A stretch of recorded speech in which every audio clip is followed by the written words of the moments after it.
Well, hello, welcome once again to Pale Blooms and Beyond. Thank you for joining us today. If you do like the programming you see here, the artists and musicians that I visit with, please be sure and hit the like button below, and also subscribe to the channel. American-born John Mendelssohn first moved to the UK in 2002, then returned to the States in 2007, and then finally back to the UK in 2015. Mr. Mendelssohn is a jack of many trades, including work as a graphic designer, web designer, copywriter, videographer, music journalist, essayist, and musician, both serious and comedic, just to name a few. Early on, while writing for the LA Times and Rolling Stone magazine, John co-founded the band Christopher Milk and released an EP and an album in the early 70s. During the mid-80s, John wrote a biography of the Kinks and began working in graphic and web design. In 1995 came the autobiography, Caramba. The new millennium saw John release 2 solo albums. He is also a snow globalist, and we'll find out more about that in a little bit, and influencer at John Mendelssohn Creative. Welcome my guest, a legend in his own minefield, John Mendelssohn. Hi, everybody. Hi, John. Thank you for being here. Don't get too close to the edge of the cliff over there. You might fall in. Okay. All right. Well, take us back to the beginning. Where were you born? DC. Okay. My dad was working at Walter Reed Hospital, the famous hospital where the presidents are treated. Oh, that's right. Okay. Yes. Well, maybe we could get Trump in there for some treatment. Maybe the power could fail. The tragic failure of the Right. Good idea. Well, do you recall your early childhood growing up? Oh yes. I was primed to be neurotic from a very early age. My earliest memories are of being, well, we lived in a little apartment in Santa Monica, California. I spent only a few months in DC before my mother's hatred of my mother-in-law propelled her out to the West Coast. And my earliest memories are of being so frightened to be alone while my mother went in to take a shower that she encouraged me to hide under my crib. There were kind of a lot of things like that. I was terrified of pretty much everything, terrified of the world. Okay. Were you only a child? I was for the first 8.5 years of my life. Okay. All right. Was there music in the household early on? Do you remember music? I think I must come from the least musical background in human history. Once in a while, my parents would play the radio. Okay. There was a period during which they played it a lot, and it had a big influence on me. I was around 6, and it was pre-Elvis pop music, some of which I adored. Theme from Moulin Rouge, I forgot, but I mean, there were even things like Rosemary Clooney, croony kind of stuff that I love because even as a child, I adored melody. Yes. Well, can you recall one of the first like 45s or albums that was given to you or that you got? Did you bought yourself? Yeah, I got I think it was an LP of a Davy Crockett LP. This was during the Davy Crockett scare of what, 1955, 56? And it was, such was the antiqueness of this record that when I dropped it, it broke. Oh, And then what, about 7 years passed, and I bought I bought The Stripper by David Rose, which inflamed me. I was 15, and boy, I thought it was the sexiest thing in the world.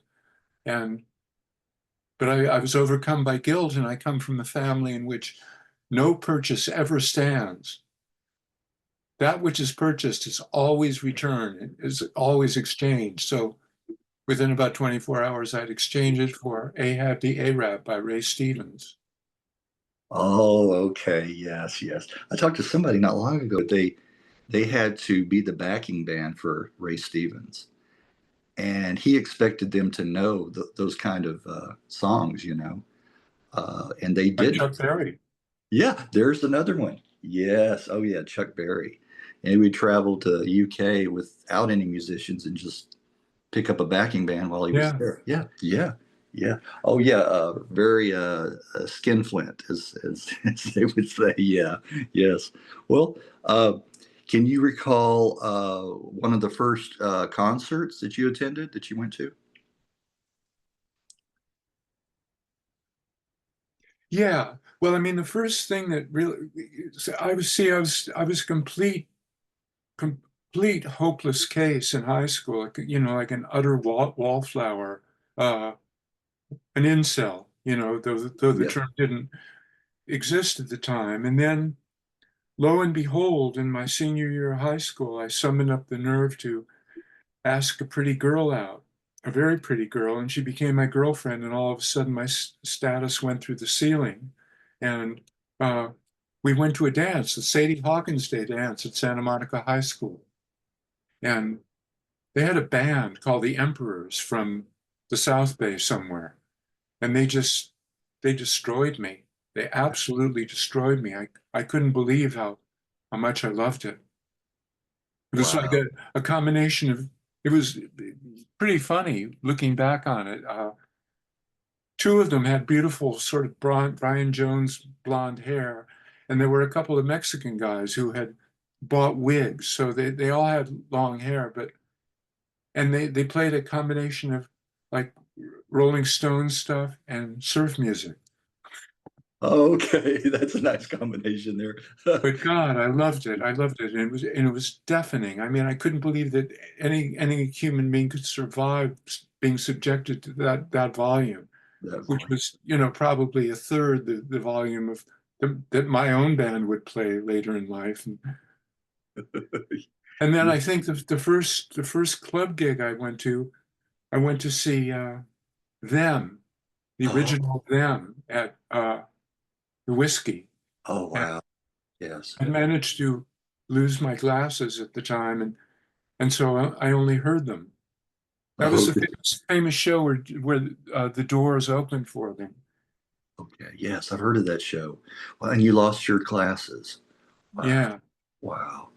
Well, you were, yeah, at least you're able to take in the noise and the music. Wow. yeah, What a concert that must have been. Yeah. Yeah. I would have, I wish I was a few years older, could have seen those kind of shows. I missed out on a lot. what Well, a thing to wish for. yes. Well, what were some early bands? I know the Kinks were one, but what were some other artists and bands that you were into? The Hollies, Oh, who I think in the early days, I think they absolutely stood toe to toe with the Beatles. They were thrilling. They were, yeah, those. I think that if you had to choose one thing to the one thing that set the Beatles apart, even though they were good at a lot of things, they were terrific in a lot of ways. It was McCartney's high harmony that really made them thrilling. yeah. And Graham Nash served that function in the Hollies, and I loved them. And then about a year and a half later, 2 years later, I discovered the Who, and I was just absolutely, taken. Yes, Which yes, in retrospect doesn't make much sense because that first album was kind of bluesy and not very good. But uh, I mean, I played it until there was nothing left of it. yes, yes, yes. I had a comment once we get up to that point about your when you were a journalist with Zeppelin. I tend to agree with you about the first couple of albums myself. So, talking about blues, I mean, Yeah. just completely blues and infused and cover tracks. Well, so Another one that I thought of was the Searchers. I really enjoyed them, along with the Hollies, you know, and they had the jangly guitar, the Roger McGuinn type of, you know, and then they had the harmonies as well. Well, exactly. I mean, I think it's little recognized that the Byrds sort of stole their act. Right. Yes, yes. People don't remember that or don't want to recall that. Well, so while you were enrolled at UCLA, you wrote for the LA Times and Rolling Stone. Yeah. Wow. How did you get on with both publications? Well, Rolling Stone ran that famous ad that said, "Would you like to write for us?" And I responded to it, and Lester Bangs responded to it, and it was miraculous because what I'd sent them was this really poor piece of writing that had already been published in the UCLA Daily Bruin, and they published it, and away I went. I mean, the fact that no one could believe that there was someone who disliked Led Zeppelin was sort of fortuitous for me because it made me stand out, but I couldn't stand them. Yeah. And it's now in the fullness of time, I recognize that it was utterly unfair for someone like me to be writing about them because if there's a style of music that just you can't stand, it doesn't make, no matter how well the artist is doing it, you're not going to get a good review. And what they did well. It's just I hated what they did. And Yeah. others loved it, and more power to them. I Yeah. mean, to this day, um, I get letters, people saying, "Aren't you ashamed of what you said about Led Zeppelin?" And I say, God, no. I mean, I hate them today more than I did at the time. Yeah, I tend to gravitate more to them on their later material, the third, the fourth album, I Um, gravitated right to the other side of the room did you? Okay. or out the door. Yeah, Stairway to Heaven. I mean, that's just, that really showcased, I think, Jimmy Page's good guitarmanship and a lot of the other material they started doing, getting away from the blues, the bluesy stuff. I enjoyed. Well, who is or was who Nick Cohn, and how was his writing style influential to you? Well, it was influential in the sense that I stole it, lock, stock, and barrel. I mean, I just became a Nick Cohn tribute band. Okay. And as soon as I did that, then I really started to gain traction Okay. All because right. I was, you know, as Nick Cohn imitators went, I was in the forefront. And Okay. the idea was he had this sort of simple formula. He would lead you through a paragraph, and this I did this in a review I wrote of King Crimson at the whiskey. I talked about how they're really good. I mean, they play really well, and the songs are really thoughtful, and this, that, and the other. And then at the end of the paragraph, I said, and I find them, and they bored me absolutely comatose. So I mean, that was a Nick Cohn trick that anybody could do, in the comfort and privacy of your home. But I did real well with it. Yeah. Yeah. Well, was that the touring from their first album? Was that the tour promoting their first album, or do you remember, or first or second album, maybe? I probably first. It was Oh, 1970, so it must have been most the of. first. Okay. All right. All right. Yeah. Robert Fripp has done a series of videos with his wife, whose name I forget. Okay. Have you seen those? No, no, I haven't. I haven't seen Oh that. yeah, these might amuse you. Uh, uh, See, don't wish for old age because you forget things. I've forgotten her name, but she's a little blonde girl, and she was sort of a pop girl in the mid '80s and had a hit. And she got a boob job, so she has very large breasts, and they made a series of videos in which she bops around and shows off her breasts, and he sort of sits sheepishly in the background and plays the guitar. Oh yeah, Toya. Toya. Toya That Wilkins. Yeah. yes, that's right. Yes, yes, yes. I knew I'd recognize that. Okay, Toya. Okay. Well, yeah, I wished I was again with the age difference could have seen them early on like that in 1970. I went to see them with Adrian Belew, and not the same, just not the same. You know, I mean, Robert was there. He's probably the only original member, but I was never really into Adrian that much.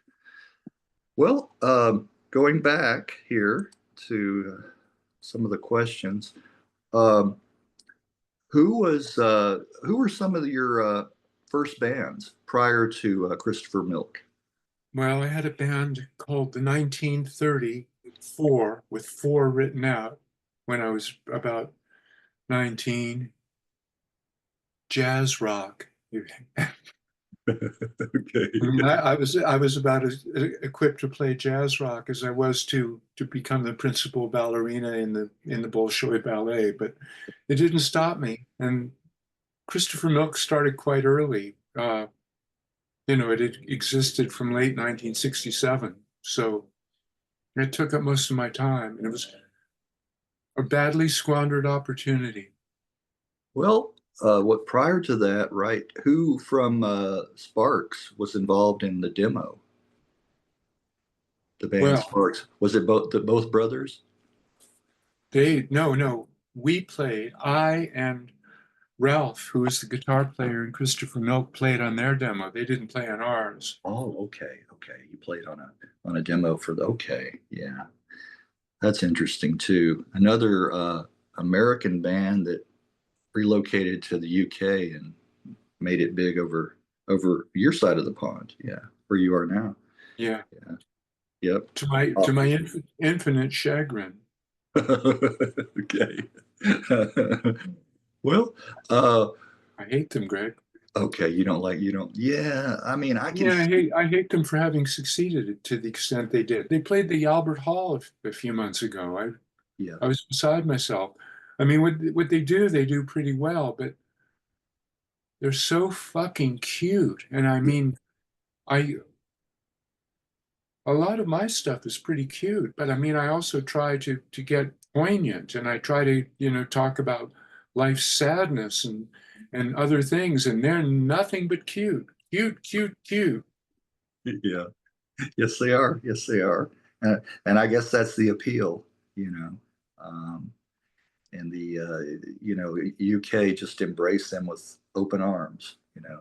Well, the UK embraced them as the UK embraces things, Yeah. embraced them fervently for about 20 minutes and then moved on to the next thing.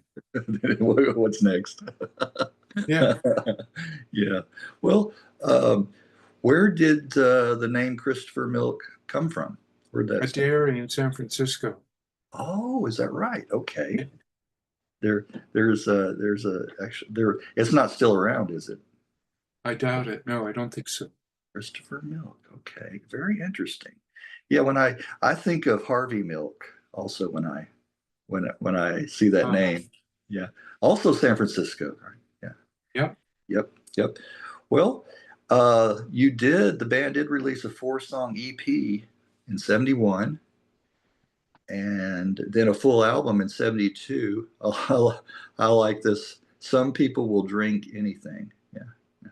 Yeah, that was, see, it was supposed to be some people will drink to anything, but our producer said to take the two out. So, I mean, just an example of the very bad advice that we were given. But I did want to mention the single, the cover of Terry Superlung Reed's "Speak Now or Forever Hold Your Peace."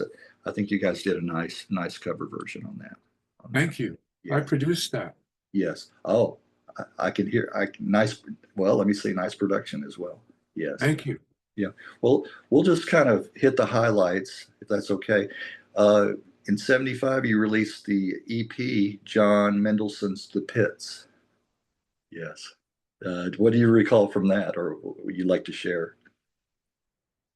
Well, the Pits,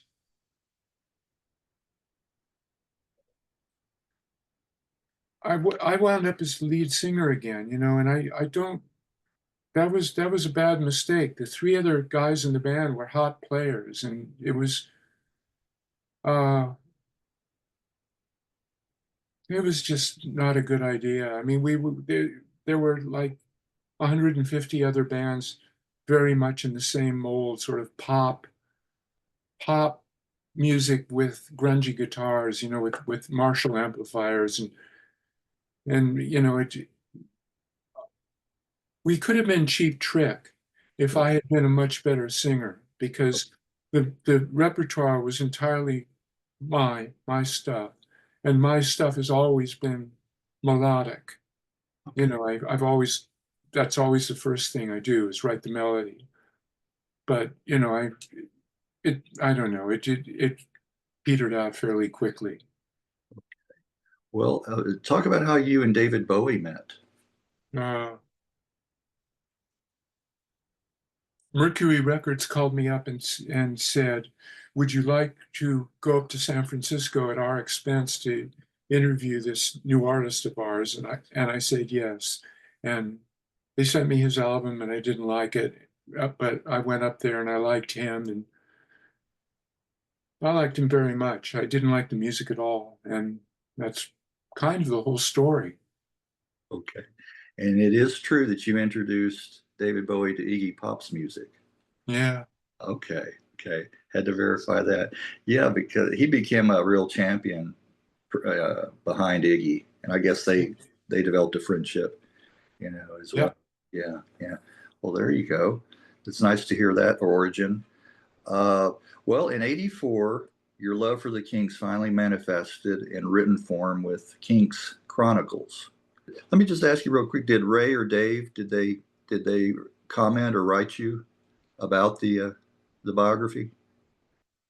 Yes. I think I heard third or fourth hand that they were not very pleased. Okay. Hey. I didn't write it to please them. I mean, I thought they dropped off the cliff. Yeah. You know, After Muswell Hillbillies, they lost it completely. Yeah. Yeah. I can hear that. What you're saying there. Well, during the same period, you wrote for Cream, Playboy, Wired, and Mojo. Were some other publications that you wrote for. How Yep. did how did you get into graphic and website design? Oh, I've always loved it, and I was hired to write for this record company called Zoo, which was a very, very good label in the early 90s. And they wanted a newsletter, and they hired me to write it. And I said, "Why don't you let me design it too?" And they bought me a little, what was it, a Mac Classic, it was about this big. But oh my God, that was like comparable to the Emperors at Santa Monica High School. I mean, uh, do you know the Disney version of The Wind in the Willows? There's a scene where the motor car drives by and Mr. Toad sees it, and he becomes transfixed and his eyes become pinwheels, and he's Yeah. yeah, Yes, that yes. was me when I Oh, found out what you could do in terms of graphic design on a computer. I was oh, beside myself. okay. Now that's Zoo Records. Was that David Balfe and Bill Drummond, founders? I Uh, don't know those names. No, I don't. Those names aren't familiar. They had Tool. okay. They had, they had in at least a couple of cases, they had the best artist in the genre. Like Okay. Tool, if you Okay. want sort of really arty punk, Yeah. if you want punk played in 13/8, Yes. Tool's your ticket. Yes. And they also had this rapper called Tongue Twista, who was breathtaking. Have you ever heard of him? No, what I happened? think I think he calls himself Twista now, but he was Okay. by far the most musical rapper ever. I mean, he would rap in triplets, and his rapping was like tap dancing, all these intricate rhythms and things. It was terrific. Wow. No, I haven't. I haven't heard of him. I'll have to Yeah, Twista, twist it. Twista. I think he's on YouTube, and I think maybe he's lost a step or two over the years, but at the time he was really something. Oh, okay. American rapper. Yes. Okay. I see that here. All So right. I designed these newsletters for them, and I Okay. loved every second of it. Every second. You really enjoyed that work. Okay. Yeah, as I still do. As I Okay. still do. I Okay. recently, last year I was doing lots of design work, pro bono design work for charitable organizations. Yeah. I came to hate that because the well, Greg, I'll be honest with you. I find that most people are idiots, and I would do this gorgeous work for these organizations, and they wouldn't appreciate it, and it sort of soured me. Even though I love the work itself, I didn't enjoy. Uh, it's sort of the story of my life. I see myself as this unrecognized brilliance. Yes. Yeah. Well, I can relate a little bit to that. I think I used to DJ back in the mid '80s, and I I knew it was a dance club, and I knew the music that most the people that went there wanted to hear, but I would also interject some of my stuff. And the owners came to a point where they just said, "Hey, here gave me a playlist from another more popular club. Said you play these. You know, don't play any of that stuff you want to play. You strictly play this." I said, Yeah, "I can't do that. I can't do that. I've got to interject what I enjoy, or it's not worth it. Yeah, it's just not worth it. So, yeah. yeah, that kind of thing on my smaller level. But uh, well, talk about your autobiography. I mentioned in the intro from 1995, I Caramba. I like that title.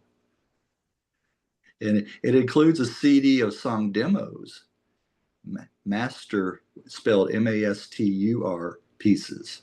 Yeah. Yeah, yeah, like what, over 20 songs, I think. Okay. Many of them remarkably beautiful. Others of them remarkably amusing. Uh-huh. But I've kept on keeping on. One member of Christopher Milk died, and I don't speak to the other two. I have a great facility for falling out with people, but I'm the one who's kept going. So I've probably got 300 songs now. Is that right? Okay. Yeah, Have, are I are still there do it. are there still some in the vaults that you've never released? Well, I mean, when I release them, no one pays any attention anyway. So it's like hard to say if they're released or not. Do you know Substack? Yes. I'm Yeah, so I write on Substack, and I commonly uh, add one of my songs to my essay, right. and nobody ever says anything. I mean, even if somebody said, "God, your singing sucks," I mean, at least I would feel that they've listened to the song, but nobody ever says anything, literally. Yeah. Well, that's going to change, I think, after this. Promoting it. Plus, I will. Okay, I'm going to go watch and I'm going to make some comments. Okay, I promise you. See, the thing is, I'm not, I do a lot of different things. Like Mhm. 5 years ago, I realized that I really love sort of old-fashioned country music, and I Right. made Right. 2 albums as Johnny Ned Mendelssohn and the Clean Hankies. Yeah. Um, those are both on Bandcamp, and I also did early last year. I wanted to do a Weimar Republic. You know the Weimar Republic, Yes. Yes. and so you know Brecht and Weil. Right. Yeah, Right. the songwriter. So I did Yeah. a collection I wrote 10 songs for an album I called All We Are Saying Is Give Fascism a Chance. And it's in the style of Brecht and Weill, and they're songs that are celebrating Trump and MAGA Yes. sarcastically. Right. And I thought, well, this is topical and this is unusual, and people will surely gravitate toward it in large numbers. And no, not a peep. Crickets. I know it's a large amount of what you do is sarcasm. I noticed that, and I enjoyed that the song that you just sent me, your latest one. Yes, that was humorous. Yes, as well. And I love the again. I mean, as far as like the instruments, the pedal steel guitar is one of my favorites. You know. Yeah, I love that. I love that instrument. Yes, yes, I do. Well, why did you move to the UK first time in what, 2002? Why did you move there? Uh, the best job I've ever done of anything in my life is being the father of my daughter. We were very close, and then she reached adolescence, and we weren't close anymore, and it became torture. I mean, her mother and I split up when she was 3, and she was always back and forth, and I was always the booby prize. And she reached late adolescence, 17, and it became impossible. I mean, I adored her. I loved her with all my might, and she, I think all parents go through this stage of, the kid that they've loved so much and who's loved them. You go and pick them up at high school or junior high school, and they get in the car wearing this face that says, "There is nowhere else on earth I would less want to be than with you in this car." And it just tears your heart out. So, Yeah. I mean, it got worse and worse. And then she stopped speaking to me just as she was about to leave for college. And I'd met my wife in the meantime online, and uh, I lived in Santa Rosa, California at the time, in the wine country. And I thought, what I don't want to do is be here when my daughter comes home from college. I don't want to run into her. It would just tear my heart out. So I moved. I came to the UK. Okay. Yeah, I just thought of I just watched it last night. Have you seen the mini series Adolescence? Have you watched that?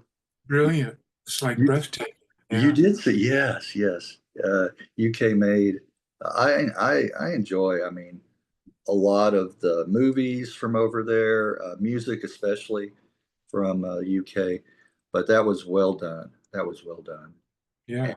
yeah, just when I thought of that when you were talking about around that same time period, with your daughter and the teen, the growing up, that era. Well, My uh, daughter hasn't spoken to me for 23 years. is that right? Is that She's become a she's become a, a Christian trad wife.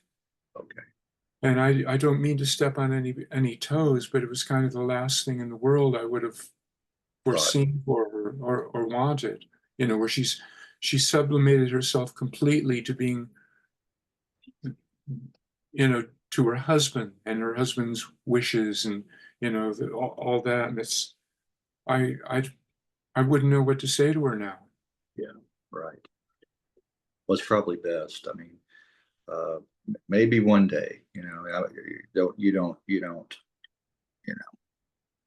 Yeah, well, I you mean, I'll see this never, way. I don't count on ever meeting my Yeah, grandchildren. grandchildren too. Yeah. Well, um, in the same year that you moved to the UK, your solo album "Sex with Twinge" was released. Yes. What all kind of material was on that album? Well, again, Greg, it was all over the place. Uh, there were a couple of satirical songs, and there were a couple. I was breaking up with the girlfriend who had been my girlfriend for 10 years at that point, and there were two songs about her, which I think rank with some of the best breakup songs available. And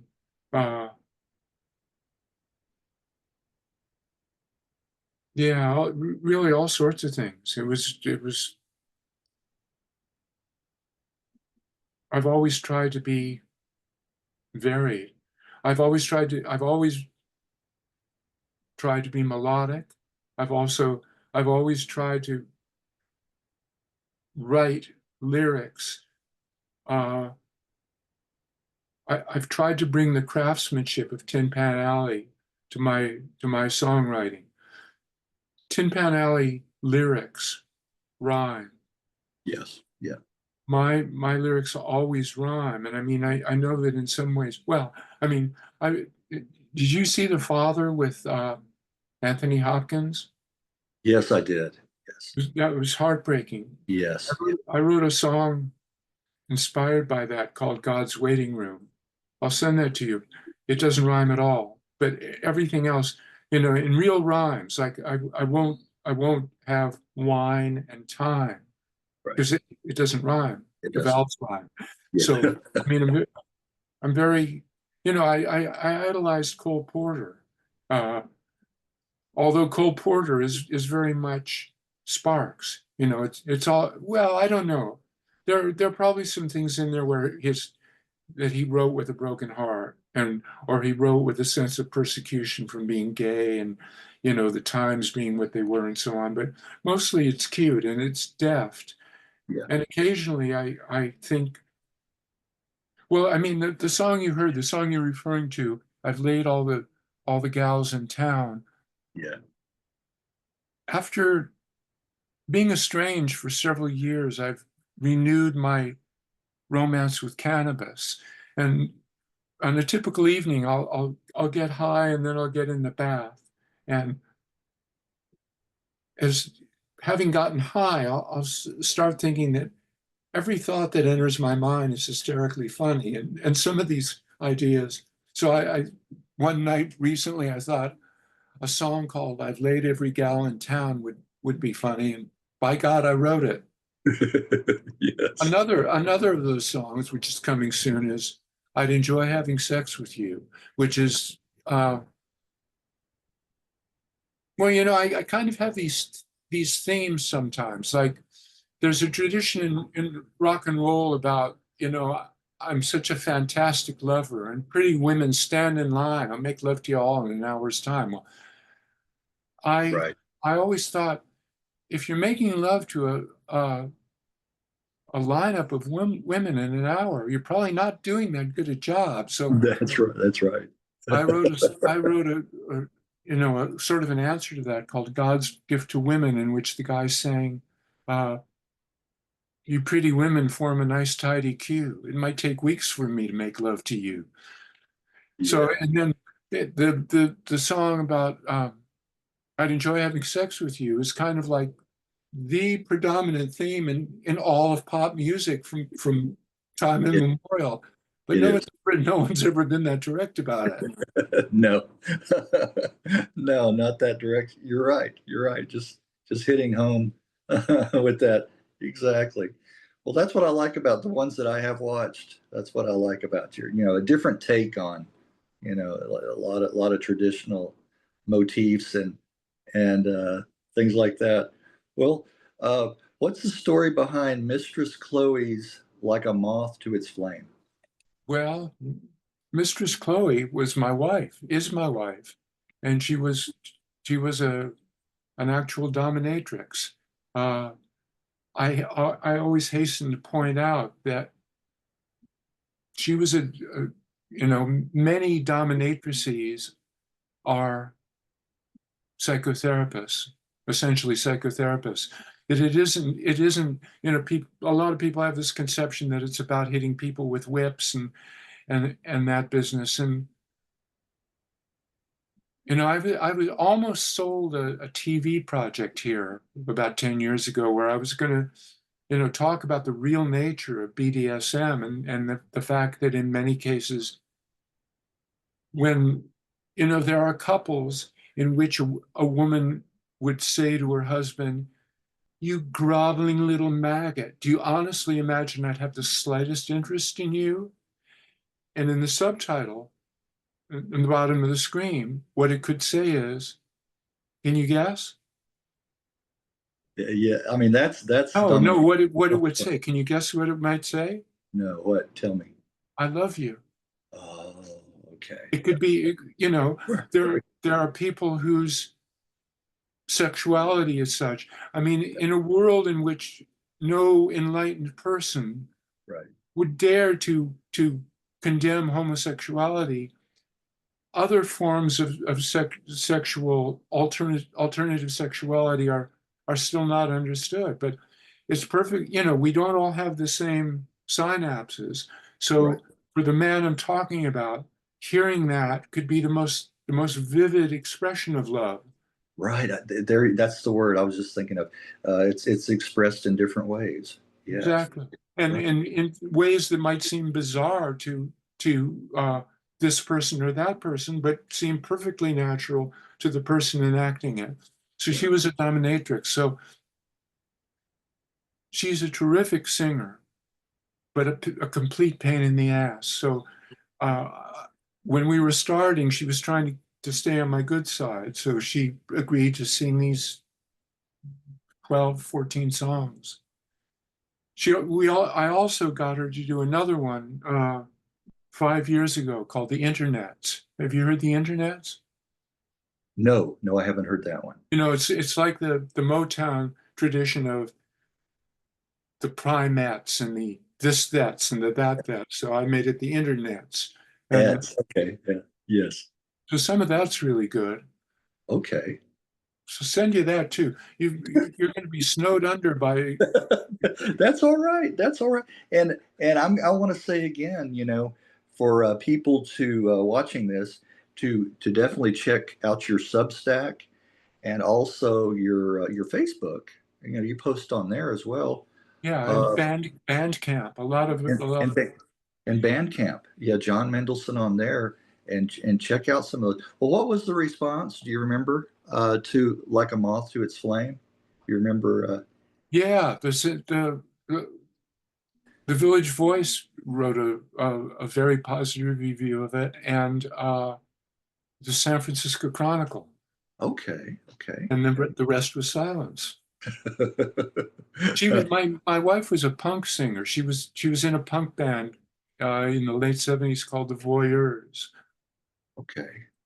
She's got a really distinctive alto voice. She's got a low voice for a woman, and she's got one of those voices where the flaws make it.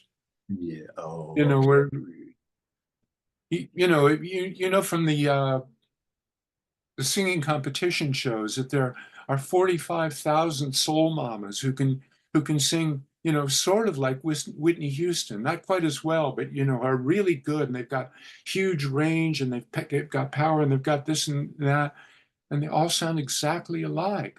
So Yeah. sometimes a flawed musician, a flawed singer particularly, can be interesting and appealing. Right. And maybe stand out a little bit more from the crowd. Exactly, yeah. Yeah. Well, I wanted to talk a little bit about Kate Bush, one of my favorite artists. And you wrote "Waiting for Kate Bush," which is part biography and part novel. Yeah. What Uh, what uh, led to that? well, Like, this former rock journalist had become the editor of this company that published books, and he gave me a long list of artists. Would you like to write about any of these people? And I liked Kate Bush, and I said yes, but in view of the fact that she didn't talk to people, she didn't talk to the press, and she wasn't going to let me interview her, I said, how about if I make it, uh, sort of a combination novel and biography? So it was about a guy who had body dysmorphia who adored her. And so I was able to work in a lot of biographical information, writing about him. that way. And then the other artist he offered me was the Pixies, and Yes. I detested the Pixies. I mean, Yes, I never liked them. I never. so, No. so very foolishly, I said that in the book, and so if you read the Amazon reviews, they're all like, "Who told this guy can write?" And, this Yeah. just. I mean, if people were upset by what I said about Led Zeppelin, it was 10 times as worse. But Oh, about I that. detested them, and it was sheer torture. I mean, Frank Frank Black, or whatever he calls himself now, has released a bunch of solo albums and a bunch of albums with offshoot groups, and I had to sit and listen to all of them, and it was God, it was awful. Because I had to write 90,000 words, and Oh, because they wouldn't talk to me either, yeah. I had to make it all up. Yeah. So as I did with the Kinks book, they wouldn't talk to me, so I had to write in detail about those horrible concept albums they made. Yes. Oh, yeah. They had quite a few. Well, did you hear from Kate Bush? Not a peep. Not a, really. Is that right? Huh. That's wild. Okay. Well, I'll have to contact her. Yeah, like she would talk to me. Well, Oh, she's changed. yeah. I Yes. mean, Yeah, she has. I remember seeing her, I think it was Saturday Night Live when that first album came out, and how different that voice of hers just was like, wow, you know, and it really struck a chord for me. yeah, Why? Talk a little bit about the Ministry of Humor and Clear and Present Rangers. I like that one. yeah. Well, I took a class at UCLA Extension, dialects for actors, because I've always been interested in speech, and it was essentially an acting class, and it got me very interested in acting. So I put together a trio called Socks. Oh, I read an interview with Robin Williams while at a laundromat in Los Angeles one day in '83, I guess. And Robin Williams said that making a room full of people laugh was better than sex. So I thought, that sounds good. And I Yeah. put together this trio to perform material I was writing. And then that evolved when I moved to San Francisco into the Spandex Amazons, which evolved into the San Francisco Hysterical Society, which evolved into the Sonoma County Hysterical Society. And then when I moved to the UK, I kept trying, and the two groups you mentioned. I think there was another one, but I've forgotten what it was called. And then I did a one-man show based on my experiences working at Larry Flint Publications. Okay. Yes, we're familiar with Larry. Yes. Yeah, Yes. Well, why the move back to the States in 2007? I couldn't get arrested here, and I thought that I'd be able to get arrested. Well, I moved to Wisconsin because my Yeah. sister lived there, and Okay. for a while there, I was a huge big deal in Madison, Wisconsin. I was writing for their free newspaper, and I was letting it fly. I was being. People have always liked my philosophy, Greg, is when I was in the early days, I loved what I loved, and I hated a few things, and a lot of stuff I just it was fine. I didn't have any particular feeling about it. But as a music critic, I had to write about it. So I decided early on that if I would try to be a lot more entertaining to my reader than the band had been to me. So I would pretend to be a lot more passionate about things than I actually was. So if I kind of didn't like something a little bit, I just hate them in print. And that worked well for me. I mean, that Yeah. made me rich and famous. And when I moved back to Wisconsin, I kind of did the same thing, but it didn't last long. Uh, the Wisconsin State Journal had me doing uh, reviews of theatrical productions, and they did a production of what's it called, The Story of Anne Frank. And Uh, yeah, yeah. the key thing in this, the key thing about this production was they, in the publicity, they said that they had done a statewide search to find the perfect young woman to play Anne Frank. And this was the miracle of the thing, Greg. Yeah. The young woman they found happened to be the daughter of the guy who did all the booking at the venue. Oh, is that right? It was a miracle. It was a miracle. She turned out to be exactly the right woman for the Yes, job. yeah. Funny how that worked out. Yeah. Well, she was fucking awful, and I said so. And that sort of ended my association with the Wisconsin State Journal. They didn't like that at all. But for a while there, I was, I was a big name in a small pond. Yeah. And then I got banished and moved to New York, and I got a very high paying graphics job in Manhattan that didn't last long. It was, a maternity leave situation.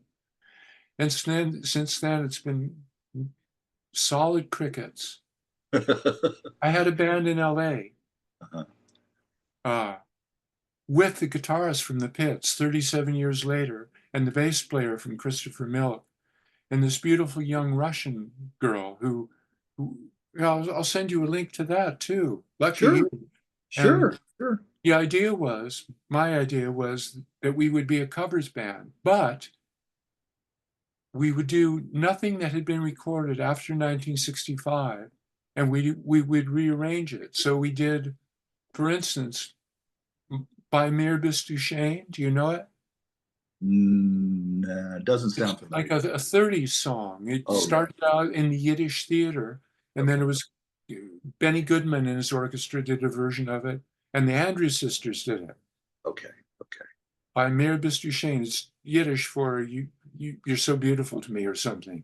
So we did that like as Black Sabbath, that sort of thing. So we would take these old songs and we would reimagine them. We did To Sir with Love as though we were Booker T and the MGs. Didn't get anywhere. I I mean, like that. LA is Yeah. LA, and then I I got to the point where I couldn't stand being in the same room with the bass player who had been my best friend, and came back to the UK thinking, oh, I ran an ad in the UK to see if anybody liked my stuff and wanted to be in a band, and I got some responses, so I moved back and started a band, only to find, your experience with as a DJ, Uh, you can play here if you play the greatest hits of Oasis and Yeah. a few other things, but they expect all the same stuff, and they don't want to hear original material. Yes. So Yes. that petered out too. Yes. Some of it's really good. I'll send Yeah. you links to the Yeah. videos. Do send me that. Do send me that. I thought of one. Are you familiar with the Sausage Life? The Uh, what? the Sausage Life.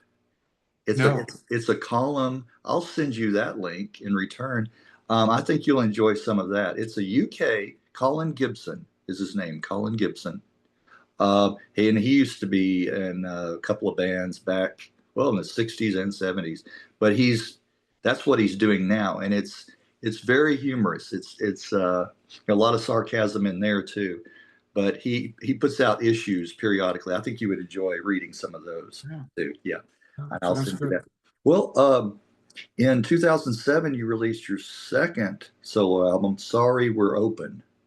Yeah, And I know a lot of store owners or whatnot really do feel that way. yeah, Sorry, we have to open. That's yeah. good. That's good. Well, did you? How did you feel about? Was it similar to your other album?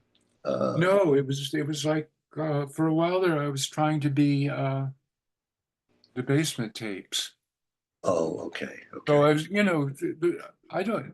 I'm not a Dylan fan at all. I mean, I don't get it. I think Dylan is the Naked Emperor, Yeah, yeah, and has been since about 66. yeah, yeah. But Well, and he wrote these whimsical songs like yeah, The Mighty Quinn, which I could write four of those a day. yeah, He could too, probably. But I mean, I'm not saying that it's any great feat to do that. But when you yeah. don't, when they don't have to make any particular sense, and you're just, word plays and so on. But Right. yeah, I'm pretty proud of that. Well, well, Uh, speaking of Dylan, I want to say I can never get around his nasally voice. I just can't do it. I yeah, think it's all, I enjoy his songs covered by other artists better than his own. yeah, Doing his, yeah, I do. I have. So yeah, I just never could. That just kind of turned me off. That voice. So anyway, but go ahead. What were you going to say? I didn't mean to interrupt you. yeah. Some of that, I'm very. Oh, that has one of my best received songs, "My Country Tortured," which is there's a video too. Ah, okay. Perfectly serious. It's not cute and it's not whimsical. It's a song of deep shame about what I'd been hearing about what Rumsfeld and Cheney and those guys were doing. So that went over pretty well. Uh, and then let me think. That's There was a gap, and then well, I've done a lot more. Well, the Freudian Sluts, that was my Yeah. that was the UK band. Okay. Okay. I like that too. That name. Yeah. I want. Is your web journal for all intents and purposes still porpoises for all intents and purposes still active? No, everything's on Substack now Substack now. because That reminds me of one of my corny puns. I'm always coming up with puns, and my brother, whenever I send him one, he just rolls his eyes. A groaner. They call them groaners, or dad jokes, right? But why is camping so much fun? I don't know. Because it's intense. So, ladies and gentlemen, the concrete Yes. stylings of Greg Shanks. Give me a and, win. all, and all the crickets. That's right. Yes. So that's how my mind is. So it's pretty warped, most of the time. Well, so it's Substack these days. When did you start working with Substack? About a year and a half ago, Okay. I heard that you could make money. Okay. I'm Okay. living proof that you can't. Okay. Well, I'm in the same boat. On my channel. Until it starts to monetize, I mean, you have to have like 1,000 subscribers, and I've got almost 600, and I've been doing it 4 years in September. So it shows you how slow it goes. The subscribers, maybe one or two a month, or something like that, or a few more maybe. But yeah, it's If you're not doing it, if one isn't doing it for the love of doing it, that's right, right. yeah. And I do get a lot out of it, just hearing you guys, your stories and that kind of sharing them. Well, what is a snow globalist? Oh, that's a pun. Okay. Uh, Let me see if I can figure that out. Snow You, globalist. you know what a snow globe is? It's one Yes. of the Yes, things you we shake take. them and it's snow, right? Yeah.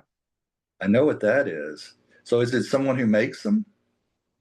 No, I'm just a globalist is, I think what Stephen Miller called opponents of uh, Donald Trump, Oh, cosmopolitans or globalists. So, that oh, we're okay, not right, thinking of America first. So right, I right. thought snow globalist was funny.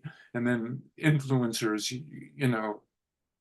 what a world we live in where Yeah, these 15-year-old girls make large amounts of money by putting on enormous false eyelashes and then influencing other 15-year-old girls to learn their makeup tricks. Right, I, right. Yeah, yeah, yeah. I do. I So that's a see derogatory. the thing Yeah. about my life, Greg, and my career is that when I wasn't very good and had no confidence at all in what I was doing, I was rich and famous. Now, much later, when I think that I've gotten fairly good at what I do, and uh, I do a lot of it. Nobody pays the slightest, it's I write 6 essays a week for my Substack, and I think, oh, come on, this one's got to hit, and uh, never does. I never move the needle. I always get almost exactly the same number of readers. I always get the same number of likes, and yeah, no, nothing happens. But I have to try to give my life some shape. So every day there's some writing involved. Right. Well, it's just one of those things. I mean, it's who you are. I mean, you are a writer, so it's going to come out. And whether you, like you said, you get responses or adoration for it or anything, it's something you've got to do. Yeah. Just Well, just like musicians, yeah. Anything like that. It's not for the money, like you said. It's not for that. when I get down, I think, what's the use? I mean, nobody. It just takes the pen out of my hand. It takes the piano out of my hand. Yeah, yeah, What's the point? Nobody's going to hear this. yeah.